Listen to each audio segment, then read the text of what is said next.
ಸಿರವಾರ ತಾಲೂಕಿನ ಸಿರವಾರ ಪಟ್ಟಣದ ಬಸ್ ನಿಲ್ದಾಣ ಹತ್ತಿರದಲ್ಲಿರುವ ಫಿರ್ದೋಸ್ ಮಸೀದಿ ಒಳಗೆ ಕಿಡಿಗೇಡಿಗಳು ರಾತ್ರಿ ವೇಳೆ ಅಂದರೆ ಸುಮಾರು 8:45 ಸಮಯದಲ್ಲಿ ಬಿಯರ್ ಬಾಟಲಿಯನ್ನು ಮಸೀದಿ ಒಳಗೆ ಎಸೆದಿರುತ್ತಾರೆ. ಇನ್ನು ಕೆಲವರು ನಮಾಜ್ ಮಾಡುತ್ತಿರುತ್ತಾರೆ ಹಾಗೂ ಇಶಾ ನಮಾಜಿನ ನಂತರ ಬೋಧನೆಯನ್ನು ಮಾಡುತ್ತಾರೆ. ಧರ್ಮಗುರುಗಳು ಈ ಸಂದರ್ಭದಲ್ಲಿ ಕಿಡಿಗೇಡಿಗಳನ್ನು ಎಸೆದಿರುವ ಬಿಯರ್ ಬಾಟಲಿನಿಂದ ಯಾವುದೇ ಗಾಯಗಳು ಆಗಿರುವುದಿಲ್ಲ.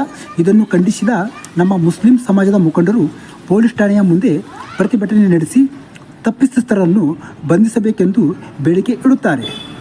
ಸಿಪಿಐ ಸಾಹೇಬರುಗಳಾದ ಶಶಿಕಾಂತ್ ಎಂ ಅವರು ಕಿಡಿಗೇಡಿಗಳನ್ನು ಬಂಧಿಸುವ ಭರವಸೆ ನೀಡುತ್ತಾರೆ. ಆ ಭರವಸೆಯಂತೆ ಮಾನ್ಯ ಸಿಪಿಐ ಸಾಹೇಬರು ರಾತ್ರಿಯೆಲ್ಲ ಕಿಡಿಗೇಡಿಗಳನ್ನು ಬಂಧಿಸುವಲ್ಲಿ ಯಶಸ್ವಿಯಾಗಿರುತ್ತಾರೆ.